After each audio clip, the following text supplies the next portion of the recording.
This is Andy, 79Z28. Today we're going to cover a product from Franklin Arsenal. It's called the Pile Driver. It is a bullet extractor. So, you have to take apart some of your brass for, your bullets because you made a mistake or something, you're not happy with the load, whatever it might be. Anyway, this is what it looks like. Okay, it's just, you have to mount it to something very secure.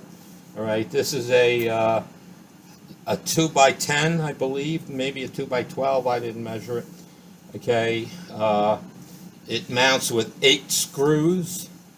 There's one here, one on each side here, one on each side here, and down below I can't show you to them, they're hidden.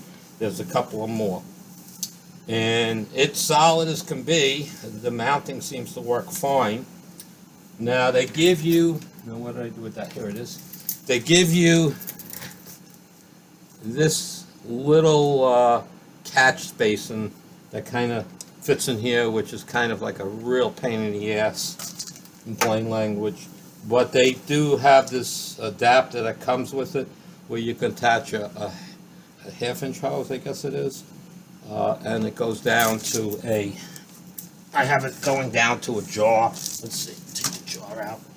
A jar, just an old peanut jar with a hole cut in the top to put the hose through it. And this is catching all the bullets and all the powder. Okay, we'll stick that back in there for now. Okay, let's see, I think I need a little more light. 1 second.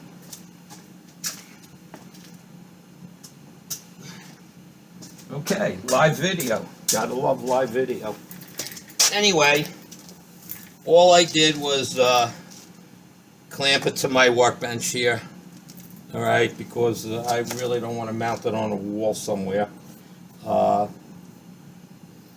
could use it a little higher, but this works just fine. Anyway, they give you this piece, comes with it. Okay.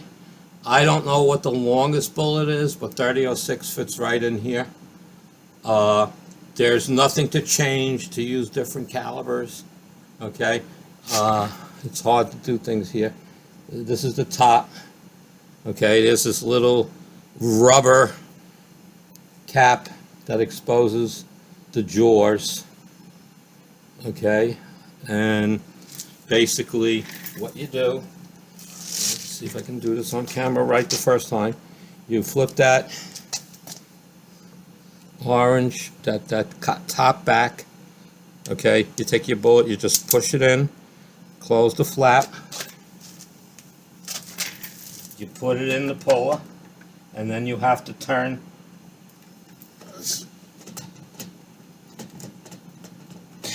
There's a little knob on here, you got to turn it.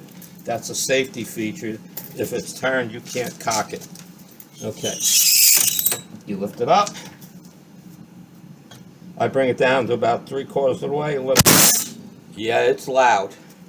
But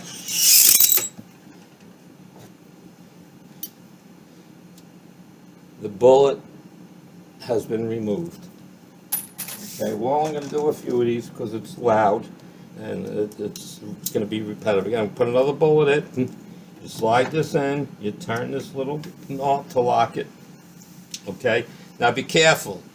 This thing comes down with a lot of force. And I don't want to say, ask me how I know, because I didn't get my fingers caught. I'm just warning you about it. Okay, now you can just push it. Okay, cock it, take out the bullet, and you just keep going. I mean, really, it's pretty quick. I thought it was going to take. It's actually faster than using a kinetic bullet puller. Okay.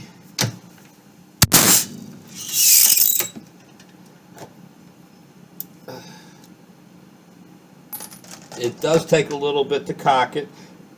Again, your height on where you're standing in front of this thing will determine your leverage point.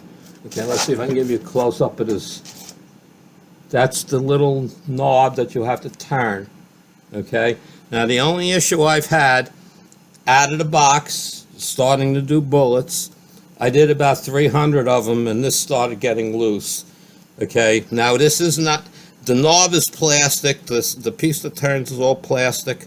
Okay, there is a, I'm trying to see, there's a little screw in there. It's a little, I'm not sure if it's a torque, I think it's just an Allen key.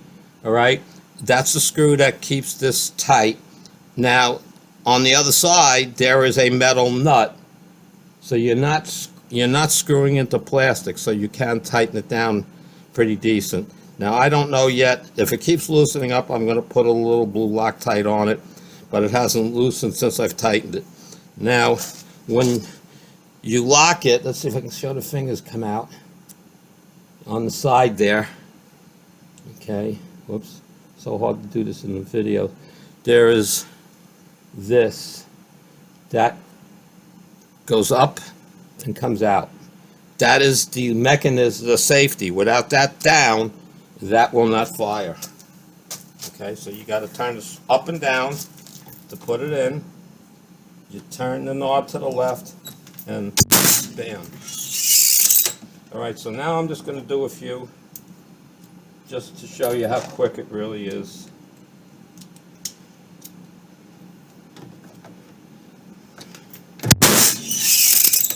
And basically all the powder goes down. Now I do seem to get a little powder residue on the floor, so you might have to clean up a little bit afterwards.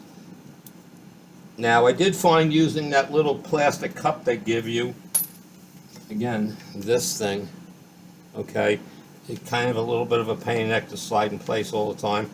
I find if you're using this, you do get more powder on the floor. By doing it the way I have it, with the hose, I'm getting very, very little powder on the floor.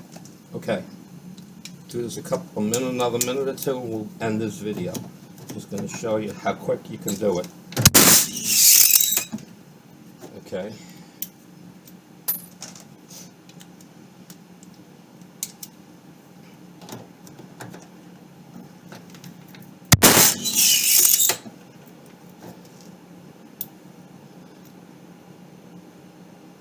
And I'm inspecting inside of the cases. For those of you who caught me on the live stream last weekend with Uncle Jim, the reason why I'm taking these apart is because they were shooting kind of funny. I get 2 or 3, that would be perfect. You know, good 1-inch group at 50 yards. Okay, then I'd get 1 or 2, they'd be like flyers almost, 2 inches away. Okay. Then a few more I would shoot, and they'd be back into the group. So I decided to start taking some of these apart. And what has happened is I don't know, that I must have had a batch of cases that possibly I did not clean after sizing. Okay, because I do lube all my brass, and any pistol brass. I don't use carbide dies, so I lube, even with carbide dies, a little bit of lube makes it a lot easier to size. So the only thing I can think of is 2 things. One, I didn't leave them in the rotary tumble long enough to clean off all the lube that might have been in the inside of the cases. Okay. Or, for some reason, I just didn't clean them. Okay? And what's happened is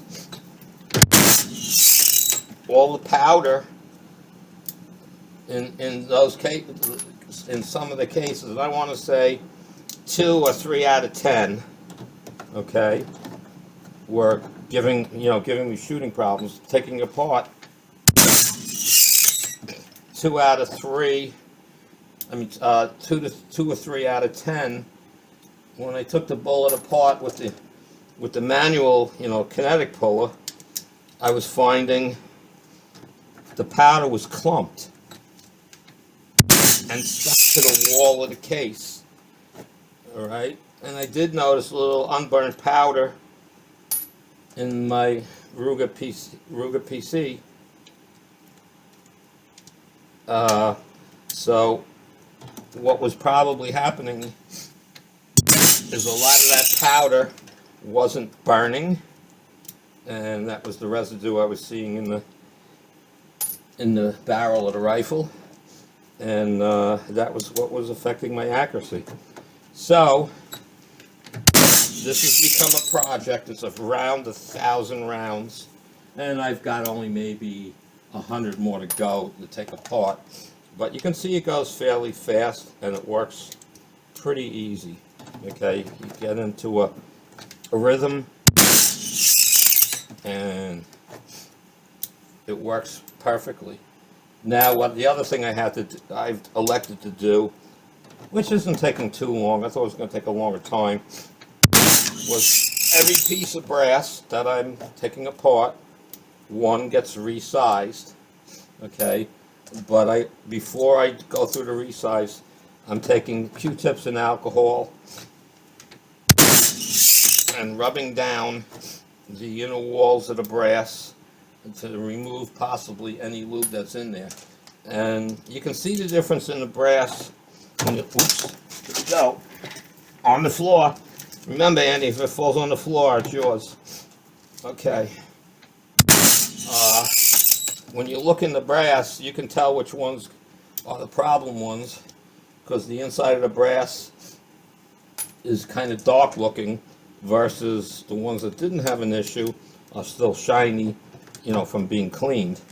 So the only thing I can come up with that happened, and this is really like the only second time in the history of my reloading, and since 1978, that I've had to take apart bullets. Okay, I took apart a bunch of 30-06 that I had loaded, and mainly because I decided I'm no longer shooting lead out of them, I'm shooting zinc. Okay, so I took apart a couple of hundred 30-06s to reclaim the brass and the primer, obviously, and to reload them with zinc. But other than that, I really haven't come across an issue. You know, even when I'm, you know, if I'm working up a load, I'm not loading 20 rounds of one powder grade, one powder volume. I'm actually, I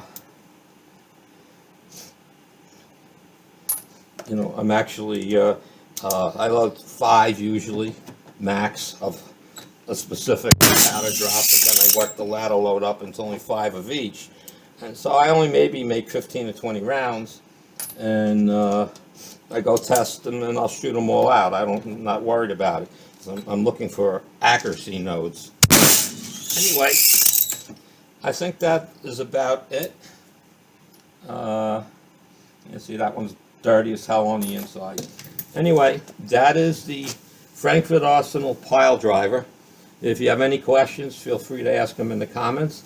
Again, this is Andy 79Z28, sometimes known as the Zinc Doctor, and have been called the Zinc Master. You guys have a great day. We'll see you on the next video.